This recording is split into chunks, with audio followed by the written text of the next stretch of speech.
I'm sitting here now, months later, in a small apartment that smells like fresh paint and regret, and I still hear her voice. The sharp edge of disappointment. The contempt. My wife, the woman who once traced her fingers across my jawline and whispered that she'd follow me anywhere, had looked me in the eyes and told me I wasn't man enough. Not man enough to be her husband. Not man enough to keep her happy. Not man enough, period. Those 4 words. That's all it took to shatter 6 years of marriage. Not infidelity. Not violence. Just 4 words spat across our dining room table on a Tuesday night, over a vacation I couldn't afford. 4 words that made me question everything I thought I knew about love, loyalty, and what it means to be enough for someone. But I'm getting ahead of myself. Let me take you back to where it all began to fall apart, because this story doesn't start with those 4 words. It starts years before, when I was naive enough to believe that love could survive anything. When I thought the promises we made at that small courthouse wedding actually meant something. When I believed that the woman staring at me with disgust across our dinner table was still the same person who once said money didn't matter. I was wrong about all of it. My name is Marcus Chen, and this is the story of how my marriage died slowly, then all at once. The night everything changed started innocently enough. I had just gotten home from work around 7:30, my muscles aching from a double shift at the warehouse. The company had cut everyone's hours 2 months prior, some corporate restructuring nonsense that meant less money for people like me who actually kept the place running. I'd been picking up extra shifts wherever I could find them, loading docks mostly, anything to keep our heads above water. Vanessa was already at the table when I walked in, her phone face down beside her plate. That should have been my first warning. She never put her phone down anymore. For the past year, that device had been practically grafted to her hand, an extension of her arm that connected her to a world I wasn't part of. A world of filtered photos and carefully curated lives. A world where I didn't quite measure up. "Hey, babe," I said, dropping my keys in the bowl by the door, the ceramic bowl her mother had given us as a wedding present, hand-painted with little blue flowers. I remember thinking how domestic it all looked, how normal, like we were still the couple we used to be. She looked up and smiled, but it didn't quite reach her eyes. I noticed that more and more lately. Her smiles had become performances, muscle memory without genuine warmth behind them. "Long day?" she asked, pushing a plate toward me. "Take out again." We'd been doing a lot of that recently. She'd stopped cooking about 8 months ago, said she was too tired after work. I'd offered to cook more, even bought a cookbook and everything, but she just laughed and said we could afford to order in once in a while. Once in a while had become nearly every night. "Yeah, pretty long," I said, sitting down across from her. The chicken looked good, some kind of Thai place she liked. Expensive, but I didn't say anything. I never said anything anymore. Somewhere along the line, I'd learned that commenting on money only started arguments I didn't have the energy for. "How was your day?" "Good, actually, really good." Her eyes lit up then, that genuine spark I'd been missing. It made my chest tighten seeing her excited about something. I couldn't remember the last time I'd made her look like that. "So, I wanted to talk to you about something." I took a bite of chicken, nodding for her to continue. "You know how I've been talking to Hannah and the girls about doing a trip together. Just the girls, you know, a chance to unwind and relax." I did know. She'd mentioned it a few times over the past couple months. Beach vacation somewhere, all her work friends going together. I'd nodded along, assuming it was one of those things people talked about but never actually did. Like when your buddy says you should all go to Vegas sometime, but somehow sometime never comes. "Sure," I said carefully. Something in her tone made my stomach knot up. "The beach thing, right? Bali, actually. We've been planning it for weeks now, and everything's finally coming together. The flights, the hotel, everything." She was talking faster now, her hands gesturing excitedly. "It's going to be incredible, Marcus. 2 weeks of just pure relaxation. White sand beaches. This amazing resort Hannah found with infinity pools and spa treatments included. We're all so excited. 2 weeks." The words hung in the air between us. "That sounds really nice," I said, trying to keep my voice neutral. My mind was already calculating. 2 weeks of flights, hotel, food, activities. "When were you thinking?" "Next month. February." The weather's perfect there that time of year, and Hannah got us this group discount at the resort. It's actually pretty reasonable when you think about what we're getting. Here it came. I could feel it building, the inevitable collision between her expectations and our reality. How reasonable are we talking? I asked, setting down my fork. She waved her hand dismissively. Like 4,000, maybe 4,500 with spending money. That's not bad for 2 weeks at a luxury resort in Bali, Marcus. Do you know what some of these places cost? We're actually being really smart about it. $4,000. The number hit me like a physical blow. Our rent was $2,000 a month. We had maybe 800 in savings after I'd paid off her credit card last month. Again, the car needed new tires. The electricity bill was higher than usual because of the cold snap.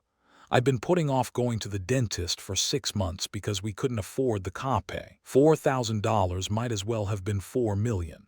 Vanessa, I started, choosing my words carefully. I don't think we can swing that right now. Things are kind of tight with my hours being cut and can't swing it. She repeated, her voice going sharp. What do you mean can't swing it? I mean we don't have $4,000. We barely have enough to cover this month's bills as it is. Her face changed.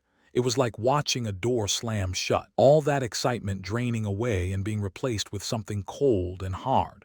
Marcus, everyone is going. Hannah, Destiny, Alicia, all of them. Their husbands are paying for their trips. Good for them, I said, trying not to let my frustration show. But we're not in the same situation as them. We need to be realistic about. Realistic. She stood up abruptly, her chair scraping against the floor. Is that what you call this? Being realistic? Or are you just making excuses like always? I'm not making excuses. I'm telling you we literally don't have the money. Then get it. She crossed her arms, staring down at me. Pick up more shifts. Ask for overtime. Do something, Marcus. Don't just sit there and tell me what we can't do. I felt something crack inside my chest. I'm already working doubles. I'm already doing everything I can. Do you think I want to tell you no? You think I like coming home exhausted every night knowing it's still not enough? It's never enough with you, is it? She said, her voice dripping with contempt. Everyone else's husband can provide for them. Everyone else gets to live their life, go on trips, enjoy themselves. But me, I'm stuck here with someone who can't even afford a vacation. The words stung, but what hurt more was the look in her eyes, like she was seeing me clearly for the first time and was disgusted by what she found. Vanessa, please, can we just talk about this reasonably? Maybe we can plan something smaller, something we can actually afford. A weekend trip somewhere local, or I don't want something smaller. She was almost shouting now. I don't want local. I want what everyone else has. Is that really so much to ask? Is it really so terrible that I want to enjoy my life? Of course not. But you're not man enough to take care of your wife. The words came out cold and deliberate. That's what this is really about, isn't it? You can't provide for me. You can't give me what I need. What kind of husband are you, Marcus? The room went silent. I sat there, frozen, her words echoing in my head. Not man enough, not man enough, not man enough. 6 years. 6 years of marriage, of working my body to exhaustion, of sacrificing things I wanted so she could have what she needed. 6 years of love, or what I thought was love, and it all came down to this, $4,000 and 4 words. I work my ass off for us, I said quietly, my voice barely above a whisper. Every single day I go out there and do whatever it takes. I've never complained. I've never asked you for anything except to be patient while we build our life together. And this is what you think of me. She didn't answer, just stood there, her jaw set, her eyes cold. I should have married someone who could actually spoil me, she said finally. Someone who doesn't make me feel like I have to beg for every little thing. Someone who acts like a real man. I couldn't speak, couldn't move. I just sat there watching the woman I'd married transform into someone I didn't recognize. Someone cruel. Someone who measured my worth in dollar signs. She grabbed her phone from the table and walked away, her footsteps echoing down the hallway. A minute later, I heard our bedroom door slam. I sat alone at that table for hours, her untouched food growing cold beside mine, staring at nothing. The silence of the house pressed down on me like a physical weight. I kept replaying her words, turning them over in my mind, trying to understand how we'd gotten here. When had love become transactional? When had I stopped being her partner and become just a provider who couldn't provide enough? That night, I didn't sleep. I lay on the couch, staring at the ceiling, feeling smaller and more worthless than I'd ever felt in my life. Not because I couldn't afford the trip. I'd made peace with our financial situation a long time ago. No, what destroyed me was realizing that the woman I loved had never made that same peace. That she'd been keeping score this whole time, measuring me against some invisible standard I didn't even know existed. "You're not man enough, Marcus." Those words played on repeat in my head until the sun came up. When I think back on the early days of our marriage, it feels like remembering someone else's life, someone happier, someone more naive. Vanessa and I met 7 years ago at a friend's barbecue. I was 26, working at a construction company and barely making ends meet. She was 25, between jobs, staying with her sister while she figured things out.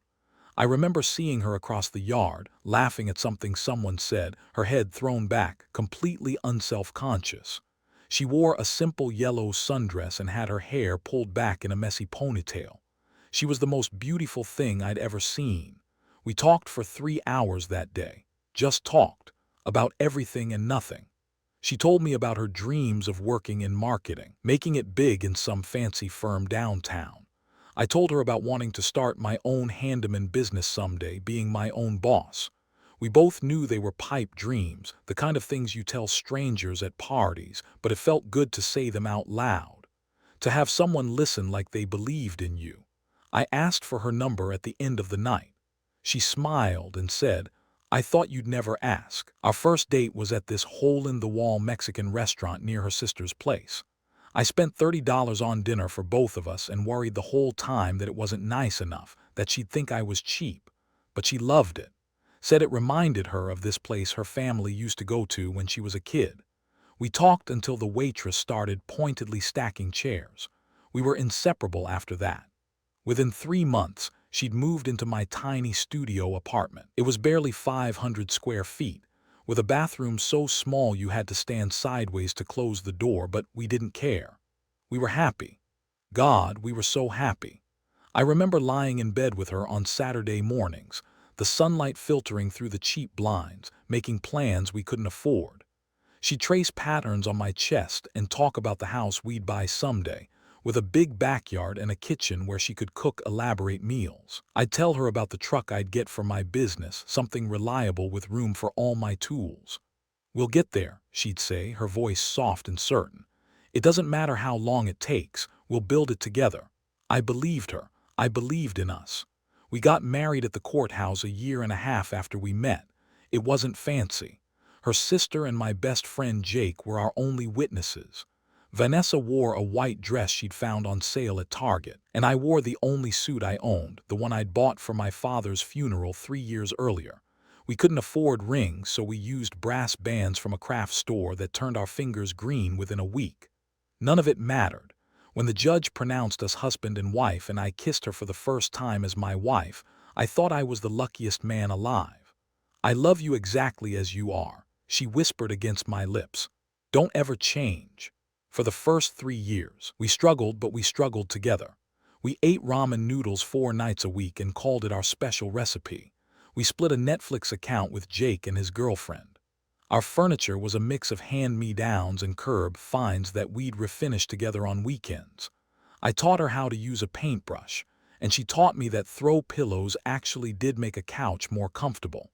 When her car broke down and we couldn't afford to fix it, we shared mine. I'd drop her off at the clothing store where she worked before heading to my job site. When I got injured at work and couldn't work for 2 months, she picked up extra shifts without complaint. She'd come home exhausted and still find the energy to make me laugh, to remind me that this was temporary, that we'd be okay. "It's us against the world," she'd say, curling up next to me on the couch. "As long as we have each other, we can handle anything." I don't know when that changed. Looking back now, I can see the cracks forming, but at the time, I thought we were solid. I thought we were forever. The shift started around our 4th year of marriage. Vanessa got hired at a marketing agency downtown, Prestige Media Group. It was a big deal, a real career move. The pay was almost double what she'd been making at the store, and she'd have actual benefits. Health insurance, paid time off, the whole package. I was so proud of her. I took her out to celebrate at the Mexican restaurant where we'd had our first date, spent money we didn't really have because I wanted her to know how happy I was for her. "This is it, Marcus," she said, her eyes shining with excitement. "This is our chance to finally get ahead. We can start saving for a house. We can stop living paycheck to paycheck." "I'm so proud of you, baby," I told her, meaning every word. "You worked so hard for this." And she had. She'd taken online courses, built a portfolio, networked like crazy. She deserved this opportunity. She deserved to be excited. At first, everything was great. She'd come home energized, telling me about campaigns she was working on, clients she was pitching to. She loved the challenge, the creativity, the feeling of using her brain in ways the retail job never had. I'd listen for hours, happy to see her passionate about something. But then she started talking about her coworkers. Hannah, Destiny, Alicia, Serena, Jade. Always the same group of women, always doing something together. Brunch on Sundays, happy hour on Thursdays, shopping trips on Saturdays. At first, I encouraged it. "You should go have fun," I'd tell her. "You've been working hard. You deserve to enjoy yourself." She started going out more. Once a week became twice a week, became 3 times a week. Our dinner table, where we used to sit and talk for hours about our days, became a pit stop between her coming home and going back out. She'd change clothes, touch up her makeup, and be out the door again, calling over her shoulder that she'd be back late. I started eating dinner alone. Then came the Instagram posts. Vanessa had never been big on social media before, just occasional photos here and there. But suddenly, her feed was a constant stream of carefully curated images. Her and the girls at some trendy restaurant, artfully arranged plates of food that cost more than my weekly grocery budget. Her and the girls at a rooftop bar, designer cocktails in hand. Her and the girls at a spa, cucumber masks on their faces, bathrobes that probably cost more than my work boots. Every picture perfect, every caption some variation of "living my best life" or "blessed" or "treat yourself." I'd scroll through her feed late at night when she was out, feeling like I was looking at a stranger's life. Where was I in any of this? Where was us? "You should come out with us sometime," she said one night half-heartedly when I mentioned that I missed spending time with her. We both knew that was never going to happen.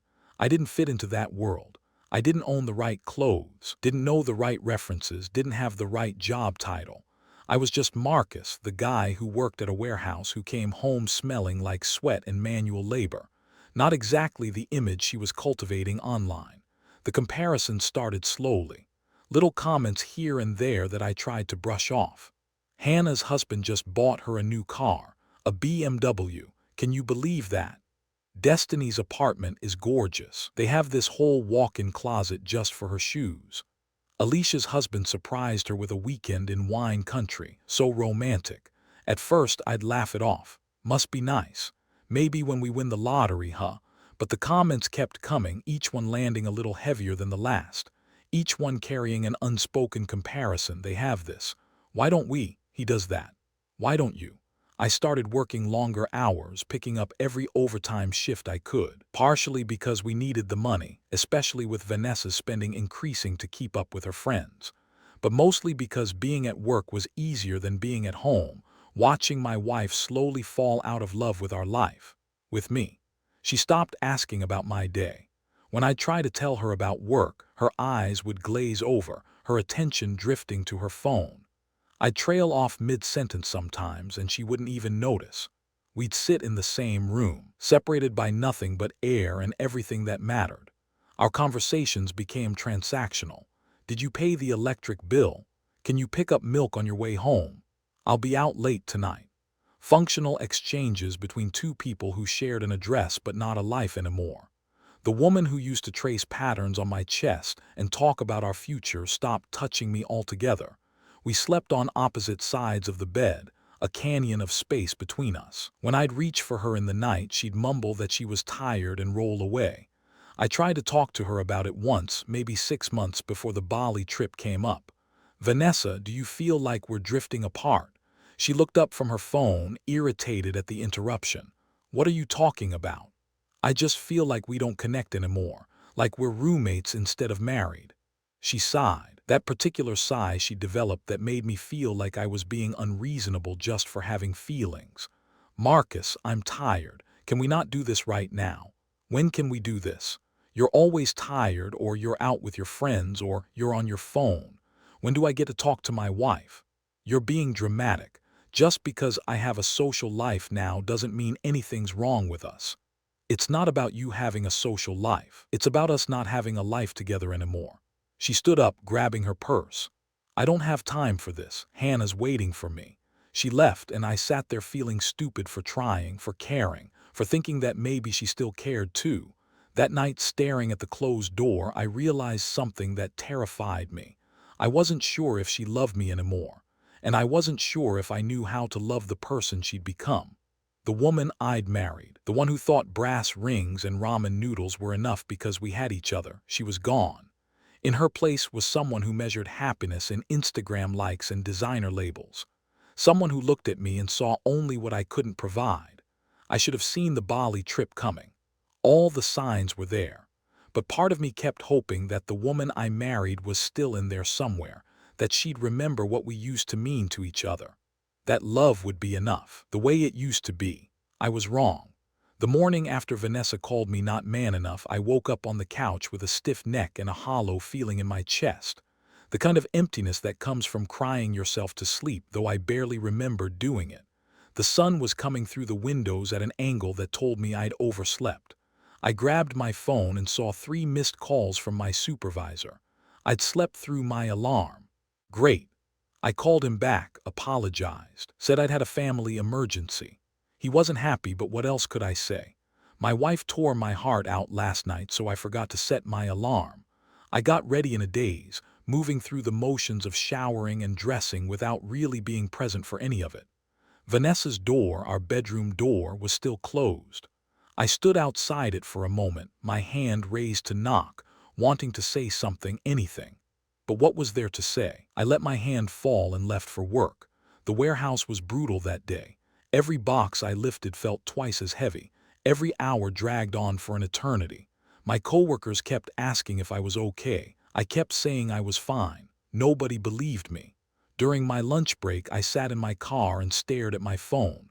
Part of me wanted to text her to try to fix things, but I couldn't bring myself to do it. What would I even say? Sorry, I'm not rich enough for you. Sorry, I'm not man enough. The words died in my throat before I could type them. I came home that evening dreading what I'd find. The house was quiet when I walked in, but not empty. Vanessa was in the living room, sitting on the couch with her laptop open, that intense look on her face she got when she was focused on something. For a second, just a second, I felt a flutter of hope. Maybe she'd been thinking about last night. Maybe she wanted to talk, to apologize, to figure out how to fix this. Then I saw the suitcase. It was sitting on the floor next to the couch, one of the matching set we'd bought at a discount store 3 years ago for a weekend trip to her cousin's wedding. The smaller one, the carry-on size, already packed, already zipped. Going somewhere? I asked, even though I already knew. My voice came out flat, emotionless. I didn't have the energy for feelings anymore. She looked up, her expression neutral, not apologetic, not guilty, just matter of fact. Yes, I'm going to Bali. We talked about this. We can't afford. I can afford it, she interrupted. I booked my flight this morning, put it on my credit card. I'll pay for it myself. I don't need your permission, Marcus. The casual way she said it, like it was the most reasonable thing in the world, made my stomach turn. Vanessa, that's not the point. The point is we're supposed to make these decisions together. We're married. We're supposed to be a team. She closed her laptop and stood up, crossing her arms. A team? Really? Is that what you think this is? Because from where I'm standing, I'm the only one actually trying to live my life while you sit around making excuses. Making excuses. I'm trying to keep us from drowning in debt. No, you're trying to keep us from having anything, from doing anything, from being anything. Her voice was rising now, taking on that sharp edge that had become so familiar. Do you know how embarrassing it is when my friends ask me about our plans, and I have to say we can't afford anything? When they're all talking about their trips and their new cars and their nice apartments, and I have to smile and nod and pretend like I'm okay living in this tiny apartment with someone who can't even take care of his wife. Each word was a knife, precise and deliberate. I felt them cutting into me, but I was too tired to bleed anymore. "If you're so unhappy, why are you still here?" I asked quietly. She hesitated for just a moment, and in that moment I saw something flicker across her face. Uncertainty, maybe, or regret. But it was gone as quickly as it appeared, replaced by that hard mask she'd been wearing more and more lately. "Because I keep hoping you'll change," she said. "That you'll finally step up and be the man I need you to be. But I'm starting to think that's never going to happen." I should have fought back, should have defended myself, reminded her of everything I'd done, every sacrifice I'd made. But I was so tired, tired of being not enough, tired of trying to meet expectations that kept moving further away. "Then go," I said. "Go to Bali, have your vacation, figure out what you want." "I already know what I want," she said, and the way she looked at me made it clear I wasn't it. "I want more than this. More than struggling paycheck to paycheck. More than never going anywhere or doing anything. More than a husband who thinks being realistic is the same thing as being a provider. That's not fair, Vanessa." "Fair?" She laughed, but there was no humor in it. "You want to talk about fair? Is it fair that I have to watch everyone around me live their lives while I'm stuck here? Is it fair that I have to feel guilty every time I want to do something for myself? Is it fair that I married someone who promised me a future but can't even give me a present? I never promised you a future where money was the most important thing. I promised you honesty, partnership, love. I've kept those promises. Love doesn't pay bills, Marcus." She picked up her suitcase. "Love doesn't give me the life I deserve." "What life do you deserve exactly?" "Because the woman I married didn't need designer bags and trips to Bali to be happy. She was happy making dinner together and watching movies on a laptop. When did that stop being enough?" "Maybe I just grew up," she said, her tone dismissive. "Maybe I realized I deserve better than just surviving. And I don't deserve a wife who values me for more than my bank account." She didn't answer, just grabbed her purse and wheeled her suitcase toward the door. "Vanessa, wait." I hated how desperate my voice sounded. "Don't leave like this. Let's talk about this. Really talk." She paused with her hand on the doorknob. For a moment I thought she might turn around, might give us one more chance. "I'll be back in 2 weeks," she said without looking at me. "Maybe by then you'll have figured out how to be what I need." The door closed behind her with a soft click that somehow felt louder than any slam could have been. I stood there in the empty living room, listening to her car start outside, listening to her drive away. And I felt something inside me fundamentally break. Not with a dramatic snap, but with a quiet, irreversible severing. Like a rope that's been fraying for months finally giving way. I called Jake. Didn't even wait for him to say hello before the words came tumbling out. "She left." "What?" "Marcus, slow down. What happened?" I told him everything. The Bali trip, the fight, the suitcase, all of it. He listened without interrupting, which I appreciated because if he tried to offer platitudes or tell me it would be okay, I might have fallen apart completely. "Man," he said when I finished, "that's harsh." "Yeah, what are you going to do?" "I don't know," and I didn't. I felt paralyzed, unable to see a path forward or back. "What can I do? You want to come stay at my place for a few days, get some space?" "No, I need to think, thanks though." After we hung up, I did something I hadn't done in years. I cried. Not the silent tears from last night, but actual sobs that came from somewhere deep in my chest. I cried for the marriage I thought I had. I cried for the woman I thought I knew. I cried for the future we'd planned that was never going to happen now. And maybe, just a little bit, I cried for myself. For the man who tried so hard and failed anyway. When I finally stopped, when I'd run out of tears, I felt empty but strangely clear, like grief had burned away everything except the truth. The truth was, my wife didn't love me anymore. Maybe she hadn't for a while, and no amount of working harder or making more money was going to change that, because the problem wasn't really about money. It was about who we'd become, about the fact that she'd looked at our life together and found it wanting, found me wanting. I got up off the couch and went to the bathroom, splashing cold water on my face. The man in the mirror looked older than his 27 years, tired, beaten down, but not beaten, not yet. Over the next 2 weeks I learned a new kind of loneliness, the kind that comes from being alone in a space you used to share with someone. Every corner of the apartment held memories. The kitchen where we used to cook together back when she still cooked. The couch where we used to cuddle during movie nights. The bed we used to share. Now just cold sheets and too much space. I went to work, came home, ate whatever I could stomach, tried to sleep, repeat. I didn't check social media, didn't want to see the pictures I knew she'd be posting. Didn't want to see her smiling and happy and free while I was here drowning, but I heard about them anyway. Jake's girlfriend Amy followed Vanessa on Instagram and she couldn't help herself. "Marcus, I'm sorry, but I have to show you something," she said when she came over 3 days into Vanessa's trip. She pulled out her phone, hesitant. "I don't want to hurt you, but I think you need to see this." Vanessa's Instagram feed was a parade of paradise. Her and her friends on pristine white beaches, tropical drinks in hand. Sunset photos with captions about finding yourself and living your truth. Selfies at expensive restaurants, designer sunglasses perched on her head. Videos of them laughing, dancing, diving off boats into crystal clear water. In every single photo she looked radiantly happy, happier than I'd seen her in months, maybe years.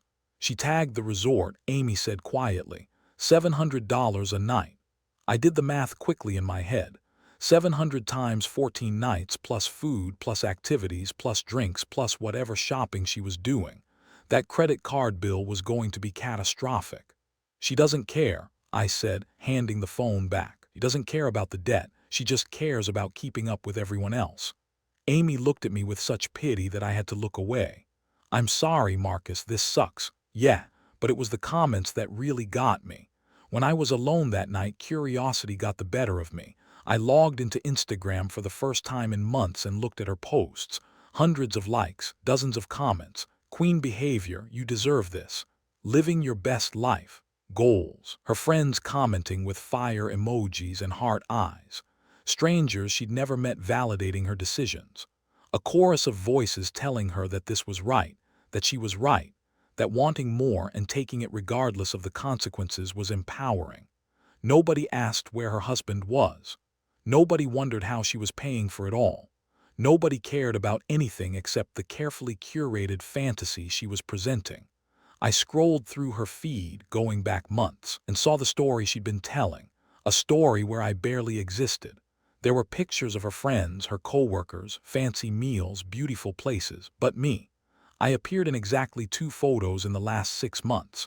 One from a work event she dragged me to where I stood awkwardly in the background, clearly not wanting to be there. Another from her birthday dinner where she'd convinced me to take her to some expensive steakhouse. In both photos I looked uncomfortable, out of place. She'd removed me from her narrative, reduced me to the occasional unwanted extra in her carefully staged life. When had I become someone she needed to hide? When had I become an embarrassment instead of a partner? I closed the app and threw my phone across the couch. It didn't help. Nothing helped. I was trapped in this awful waiting period, unable to move forward because my wife was still technically my wife, but unable to go back because the relationship we'd had was clearly over. On the 6th day of her trip, my phone buzzed with a notification. A text from Vanessa. My heart jumped despite everything, some stupid hopeful part of me thinking maybe she'd realized what she was doing. Maybe she missed me. Maybe she wanted to come home. "Can you transfer $500 to my account? The resort charged my card twice by mistake and now I don't have enough for the rest of the trip." That was it. No hey, no how are you. Just a request for money from the man she'd called not man enough a week ago. The irony would have been funny if it didn't hurt so much. I stared at that message for a long time. My thumb hovered over the keyboard, 100 different responses running through my mind. I could tell her no. I could ask her if she'd thought about me at all during her vacation. I could demand an apology. I could tell her exactly how much her words had destroyed me. Instead, I just turned off my phone and went to bed. I didn't send the money. For the first time in our marriage, when Vanessa asked me for something, I said no. Not out loud, not officially. I just didn't respond. Let her figure it out herself, the way she'd been telling me to figure everything out. She didn't text again. When Vanessa came home on the 15th day, I'd had time to build up walls. I'd prepared myself for her return, or so I thought. I'd rehearsed what I'd say, how I'd act, cool, distant, dignified. I wasn't going to grovel. I wasn't going to beg for scraps of affection from someone who'd made it clear I wasn't enough. But all my preparation went out the window when I heard her key in the lock. It was late afternoon, and I was sitting on the couch pretending to watch TV, though I couldn't have told you what was on if someone had offered me $1 million. The door opened, and she wheeled in her suitcase, that same carry-on that had left full of hopes for an escape and returned full of dirty vacation clothes. She looked different. Tan, obviously. Her hair was lighter from the sun, with new blonde highlights that probably cost extra. She wore a flowing sundress I'd never seen before, something she must have bought on the trip, but it wasn't the physical changes that struck me, it was her expression or lack thereof. She looked at me the way you'd look at furniture, something that existed in the space but didn't particularly matter. "Hey," she said, dropping her purse on the table by the door, not "I'm home," not "I missed you." Just hey, like she'd stepped out to get groceries instead of abandoning her marriage for 2 weeks in paradise. "Hey," I responded, my voice flat. She wheeled her suitcase toward the bedroom without another word. I heard her moving around in there, unpacking probably, the sounds of someone settling back into a life they'd temporarily escaped. I sat frozen on the couch, waiting for something, an apology, an explanation, anything. 20 minutes later, she emerged in yoga pants and a tank top, her vacation persona stripped away, replaced by her usual home uniform. She went to the kitchen and poured herself a glass of water, her phone already in her other hand, scrolling through something. "How was the trip?" I asked, hating how small my voice sounded, hating that I was the one trying to bridge this gap when she should be the one crawling back. "Amazing," she said without looking up from her phone. "Absolutely incredible. The resort was even better than the pictures. The beaches were pristine. The food was outstanding. We had the best time." She said all of this in the same tone someone might use to describe a mediocre movie. Casual, disconnected, like she was reading a Yelp review instead of talking to her husband about the trip that had blown up our marriage. "That's good," I said, because what else was there to say? She finally looked at me then, really looked at me, and I saw something in her eyes that made my blood run cold. Disappointment. Not in herself for what she'd done, but in me for still being here, for not being different when she got back. "You know what I realized while I was there," she said, setting down her water glass. "I realized how small my life has become, how limited. All my friends are living these full, exciting lives, and I'm here in this tiny apartment with someone who doesn't want to do anything or go anywhere." "I want to do things," I said, my voice harder now. "I want to do things we can afford. There's a difference between not wanting to live and not wanting to drown in debt for Instagram photos." She rolled her eyes. "Here we go again. Everything always comes back to money with you. Because money matters, Vanessa. Because we don't have an unlimited supply of it, and pretending we do is going to destroy us. No, your attitude is going to destroy us. Your refusal to try harder, to be better, to give me the life I deserve." "What life do you deserve?" I stood up now, my hands shaking with frustration. "Seriously, I want to know. What magical life do you think you deserve that I'm somehow preventing you from having? A life where I don't have to feel guilty for wanting nice things. A life where my husband actually acts like a man instead of making excuses. A life where I can hold my head up around my friends instead of feeling like the poor one." "Then maybe you need different friends." The words came out louder than I intended, echoing in our small living room. "Maybe you need friends who don't judge you based on how much money your husband makes. Maybe you need to remember who you were before Instagram and designer bags became more important than the person you married." Her face went red. "Don't you dare tell me who I should be friends with. Don't you dare act like this is my fault when you're the one who can't provide. I provide plenty. I work my ass off every single day. I pay our rent, our bills, put food on the table, keep a roof over our heads. Just because I can't afford to send you to Bali every month doesn't mean I'm not providing. Other men can do both," she said coldly. "Other men take care of the basics and still have enough to make their wives happy. But not you. You're just barely scraping by, and you want me to be grateful for it. I want you to be my partner." My voice cracked on the last word. "I want you to understand that we're building something together, that it takes time, that just because we can't have everything right now doesn't mean we won't ever have it. I want you to love me for more than what I can buy you." She laughed, bitter and sharp. Love doesn't pay bills, Marcus. I already told you that. Then what are we doing? The question hung in the air between us. If love doesn't matter, if all that matters is money, then what the hell are we doing? She didn't answer right away, just looked at me with those cold eyes, calculating something. I don't know anymore, she said finally. I honestly don't know. The fight went out of me then. I sat back down, suddenly exhausted. Did you even think about me while you were gone, even once? Another pause, too long. Of course I did. Liar. The word came out soft but certain. You posted 42 pictures on Instagram in 14 days. I'm not in any of them. I'm not even mentioned in any of them. You asked me for money when you ran out, but you didn't ask how I was doing. You didn't tell me you missed me. You didn't say you were sorry for what you said before you left. What do you want from me, Marcus? You want me to apologize for having a good time, for enjoying my life for once. I want you to apologize for calling me not man enough. My voice rose again despite my exhaustion. I want you to acknowledge that what you said was cruel and unfair and designed to hurt me in the worst possible way. I want you to act like you give a damn about anyone other than yourself. She crossed her arms, defensive. I was angry. People say things when they're angry. That's not an apology. Fine.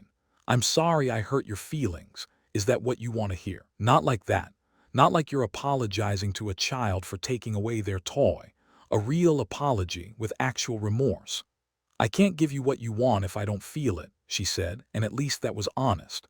Brutal, but honest. We stared at each other across the living room, two people who used to know each other so well we could finish each other's sentences, now strangers who shared an address and a last name and nothing else that mattered. I'm tired, she said finally. I have work tomorrow, I need to sleep. She walked past me toward the bedroom. I watched her go, watched her close the door behind her without looking back. I heard the lock click. She'd locked me out of our own bedroom. I slept on the couch again that night. And the next night. And the night after that. Over the next 3 weeks, we lived like ghosts haunting the same house. We'd pass each other in the hallway without speaking. She'd make breakfast for herself and leave the dishes in the sink. I'd come home from work and she'd be on the couch with her laptop, working or shopping or talking to her friends, and she wouldn't even look up. The few times we did interact, it was purely functional. Did you pay the internet bill? Can you pick up toilet paper? I'm going out tonight.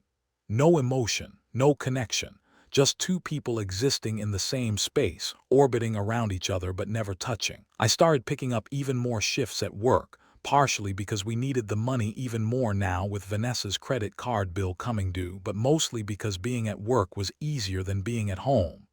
At least at work, people talked to me. At least at work, I felt like I served a purpose. Jake noticed. Of course he noticed. You look like hell, man, he said one day during our lunch break. We were sitting in his car, splitting a pizza we'd ordered, just like we used to do back before everything got complicated. Thanks, I said, taking a bite of pepperoni that tasted like cardboard. How are things at home? They're not. He waited, giving me space to elaborate. That was the thing about Jake. He never pushed, never pried, just made himself available and let you come to him when you were ready. She came back from Bali and it's like I don't exist, I said. We don't talk. We barely look at each other. She's locked me out of our bedroom. We're married, but we might as well be strangers. That's rough. The worst part is I don't even know if I care anymore. The admission felt like betrayal, but it was true. I'm not angry, I'm not sad, I'm just empty, like I've got nothing left to give her, nothing left to feel. Maybe that's not a bad thing, Jake said carefully. Maybe that's your brain protecting you. Or maybe it means I've given up, on her or on the marriage. Is there a difference at this point? He didn't have an answer for that. We finished our pizza in silence. That night I did something I probably shouldn't have. I was home alone, Vanessa out with her friends again, and her laptop was sitting on the coffee table. She'd left it open, probably forgotten about it in her rush to get ready and leave. I shouldn't have looked. I knew I shouldn't, but I did anyway. Her email was open, and right there, at the top of her inbox, was an email from her credit card company. Statement ready for review. I clicked it. I don't know what I expected to find, but the number at the top of the statement made my stomach drop. $18,000. $18,000 in credit card debt. The Bali trip was there, of course. $9,800 for the resort, flights, and activities. but the rest was from before. Months of spending I hadn't known about. Designer bags, expensive dinners, shopping sprees, a spa membership that cost $350 a month, online shopping orders from stores I'd never heard of arriving at our door while I was at work, boxes she'd hidden or thrown away before I could see. The minimum payment was $540, due in 3 days. $540 we didn't have. Money that would have to come from our already stretched budget, from the rent money or the grocery money or the utility money.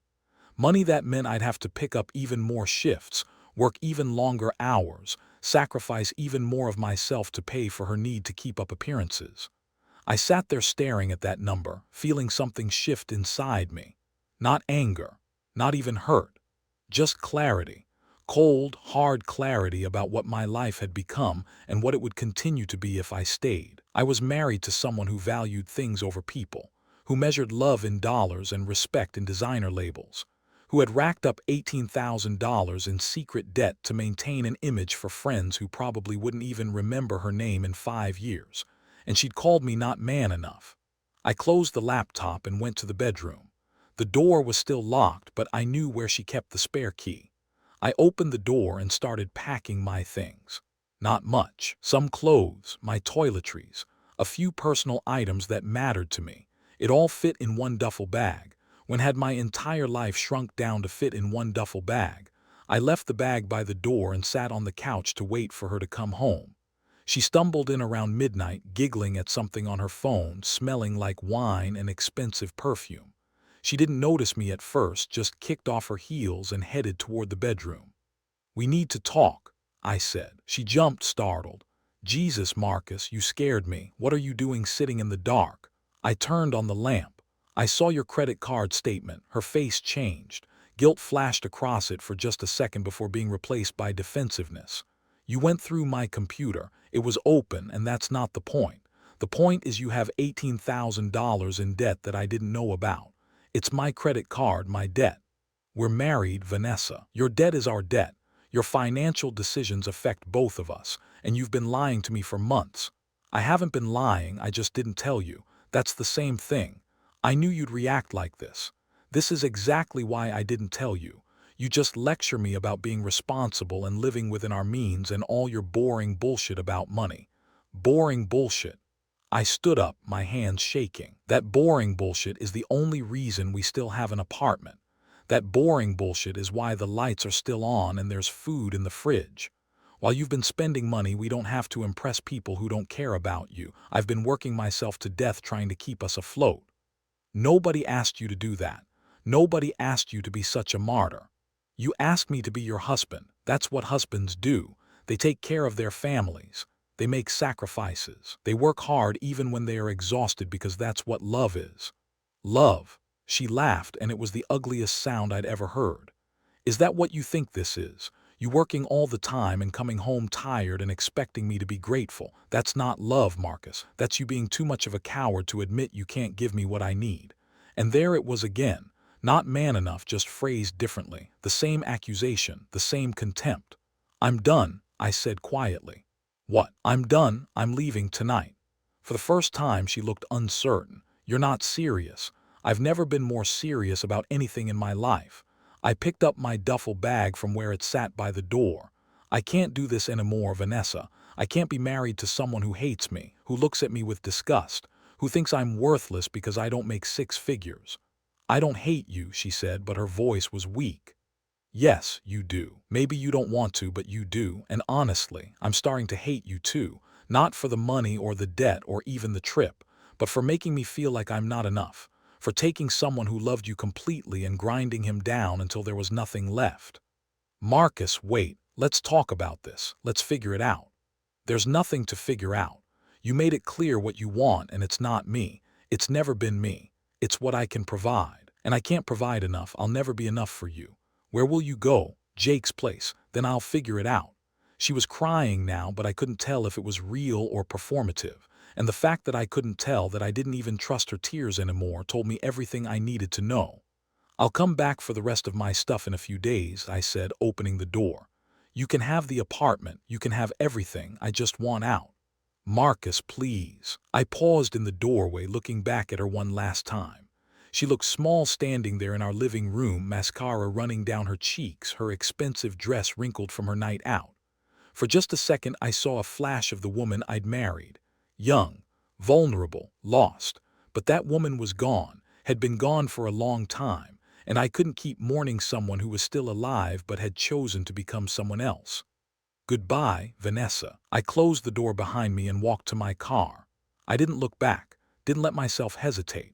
Just drove to Jake's apartment, my hands tight on the steering wheel, my chest tight with something that felt like grief but also like relief. When Jake opened his door at 1 in the morning and saw me standing there with a duffel bag, he didn't ask questions. Just stepped aside and let me in.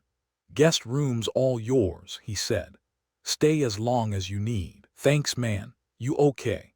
I set down my bag and sat on his couch, suddenly aware of how exhausted I was, how tired I'd been for so long. No, but I will be.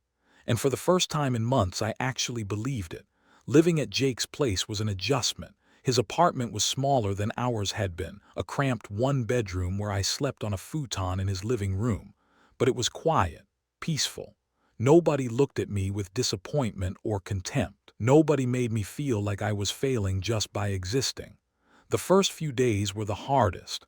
I'd wake up disoriented, forgetting for a moment where I was, reaching across the futon for Vanessa before reality crashed back in.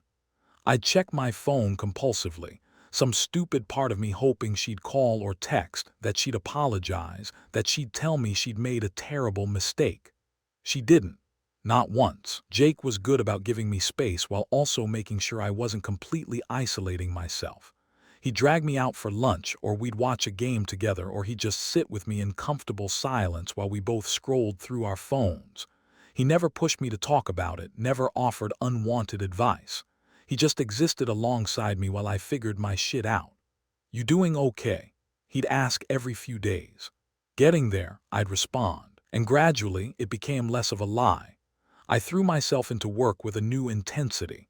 Not because I was trying to prove anything to Vanessa anymore, but because staying busy kept my mind from spiraling. I picked up every shift I could, started taking on side jobs, doing handyman work for people in the evenings and on weekends, fixing leaky faucets, painting rooms, installing shelves. Simple, straightforward work where you could see the results of your labor immediately, where people thanked you and paid you and told you you'd done a good job. The money started adding up. Without Vanessa's spending habits draining my account, I found I could actually save. Not a lot, but something.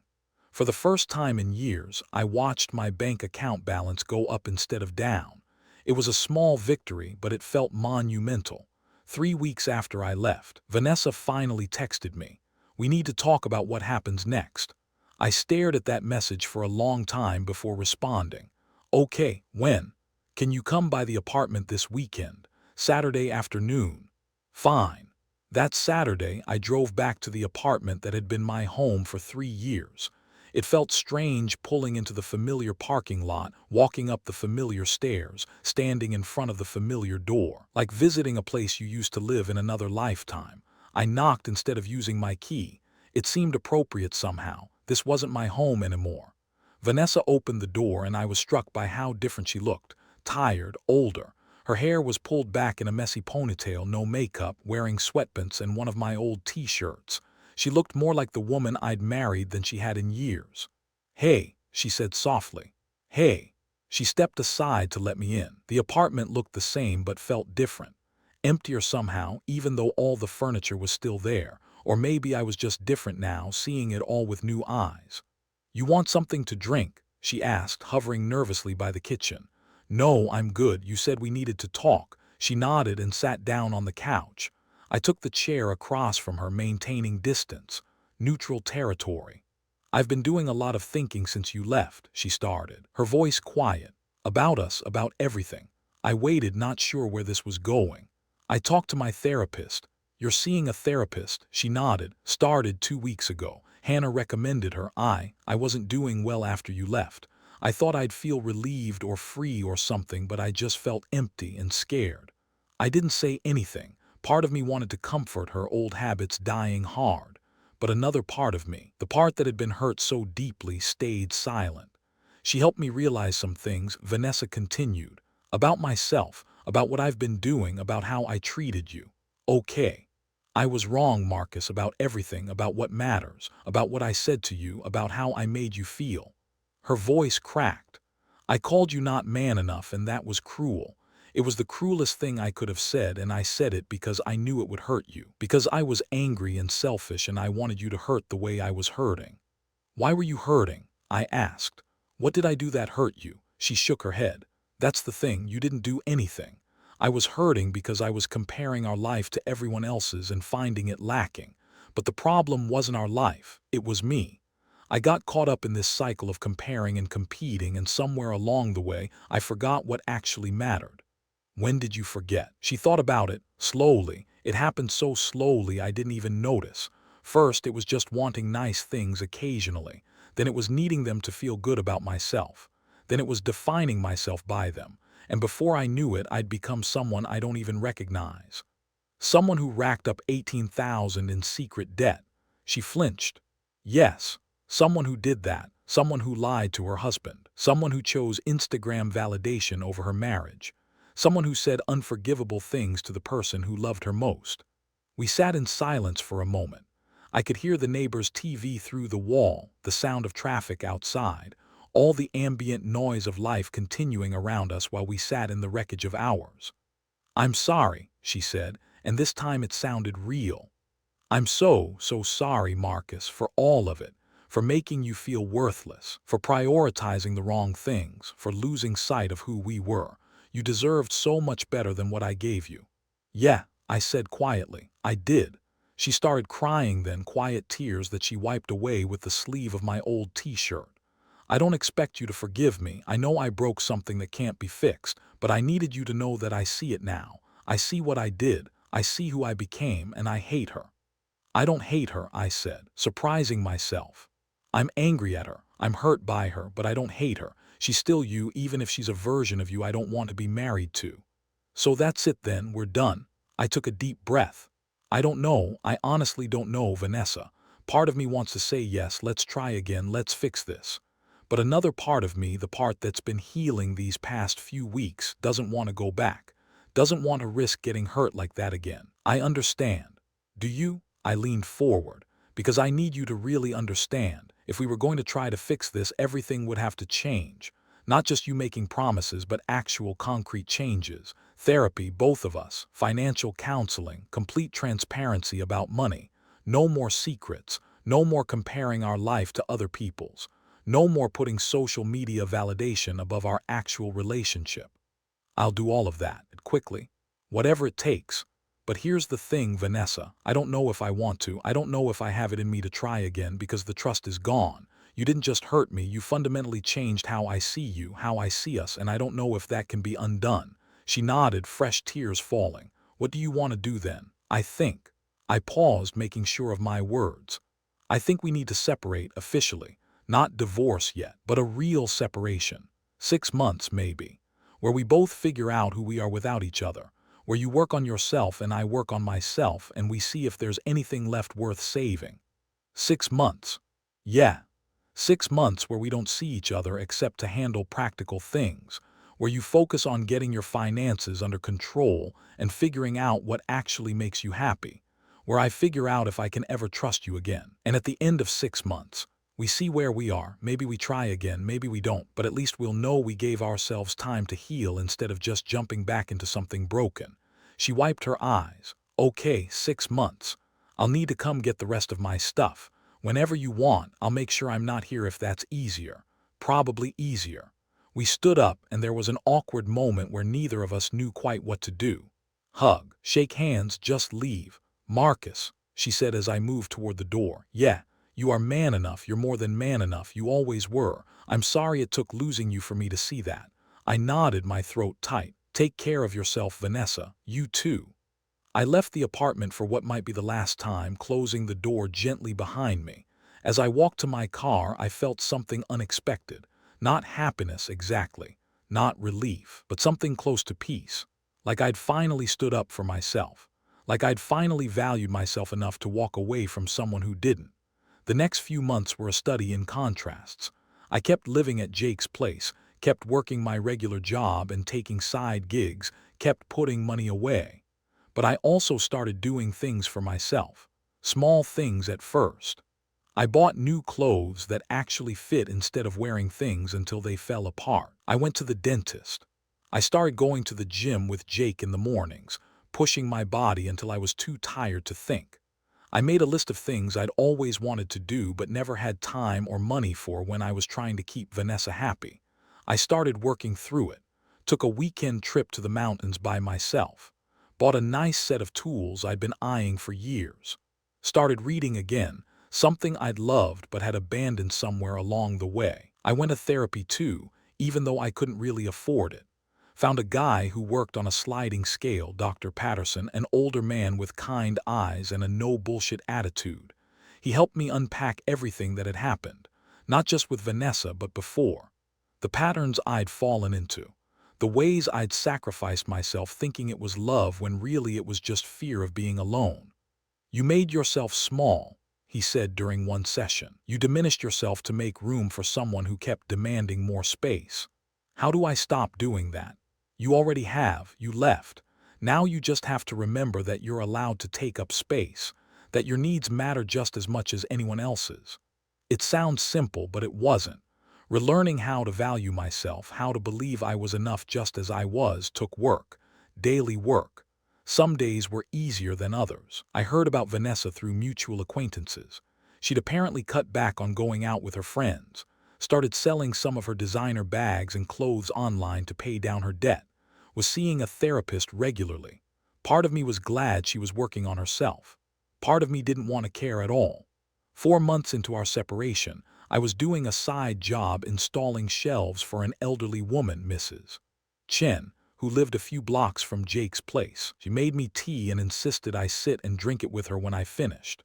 "You're a good worker," she said, smiling. "Thorough, patient. My grandson, he's always rushing, never takes his time with anything." "Thank you, ma'am. You remind me of my late husband. He was a worker too, came here with nothing, built our whole life with his own 2 hands. She looked at me shrewdly. "But you've got something sad in your eyes, woman trouble." I laughed despite myself. "Is it that obvious? I'm old, I see things, you want to talk about it." And somehow, sitting in this stranger's kitchen, I found myself telling her everything. About Vanessa, the marriage, the money, the separation. She listened without interrupting, just nodding occasionally. "You know what your problem is," she said when I finished. "What's that?" "You think love is supposed to be hard work, sacrifice, proving yourself. But real love, it shouldn't feel like work. It should feel like coming home. What if home is gone? Then you build a new one, better this time, stronger foundation." I thought about that a lot over the next few weeks, about foundations and homes and what it meant to build something that would last. The 6-month mark came faster than I expected. Vanessa texted me asking if we could meet, talk about where we stood. I agreed, suggesting a coffee shop this time instead of the apartment. Neutral ground. She was already there when I arrived, sitting at a corner table with 2 cups of coffee in front of her. She'd ordered my usual, black with 1 sugar. The fact that she remembered that small detail made my chest ache. "Hey," she said as I sat down. Hey, she looked good. Healthier than the last time I'd seen her. Not in a physical way, though she'd clearly been taking care of herself, but in a deeper way, like she'd found some internal stability she'd been lacking before. "6 months," she said. 6 months. I've been doing what you said. Therapy twice a week. Paid off most of my credit card debt, working on the rest. Cut way back on spending. Deleted Instagram off my phone 4 months ago. Haven't been on it since. That's good, I'm glad. I've learned a lot about myself. Most of it not great." She wrapped her hands around her coffee cup. "I was using shopping and social media as a way to feel valuable. Like if I could present this perfect image, if I could have the right things, then I'd finally be enough. But it was never about the things. It was about me not feeling enough on my own." Did therapy help with that? Yeah, I'm getting better. It's hard work, but I'm doing it. Learning to value myself for who I am instead of what I have. She looked at me directly. "I wrote you a letter, multiple letters actually. But I never sent them because you asked for space and I wanted to respect that." What did they say? Mostly just apologies, explanations, ways I was trying to make sense of what I'd done, but also, she paused. They talked about how much I missed you, how much I regretted losing you, how I'd give anything to go back and do things differently. My heart squeezed. Vanessa, let me finish, please. She took a breath. But here's the thing I realized around month 4. Even though I miss you, even though I regret everything, I don't know if getting back together is the right thing for either of us.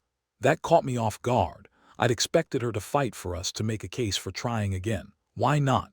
Because I think we need to be honest about something. We've both changed. You're not the same person who married me, and I'm definitely not the same person who married you. And I'm not sure those two new people are compatible anymore. I sat back in my chair, processing. Go on. You've built this whole new life in the past 6 months. You have your own place now, your handyman business is taking off. You seem happier than I've seen you in years. And I've been working on becoming someone I can actually respect, someone who doesn't measure her worth by what's in her closet or who likes her photos. She smiled sadly. Those are both good things, important things, but I don't know if they fit together anymore. So you're saying we should divorce. I'm saying I think we should be honest about what we want. Not what we think we should want or what we wanted 6 months ago. What we actually want now. I took a sip of my coffee, thinking. She was right. The past 6 months had changed me in ways I hadn't fully acknowledged. I'd discovered I liked living alone, being accountable only to myself. I'd found satisfaction in building my business, in creating something that was entirely mine. I'd remembered who I was before I became half of Marcus and Vanessa, and I'd realized I kind of liked that guy. What do you want? I asked her. She thought for a moment. I want to keep growing, keep working on myself, figure out who I am when I'm not trying to be someone else's idea of perfect. And honestly, I think I need to do that alone. Really alone, not just separated but still married alone.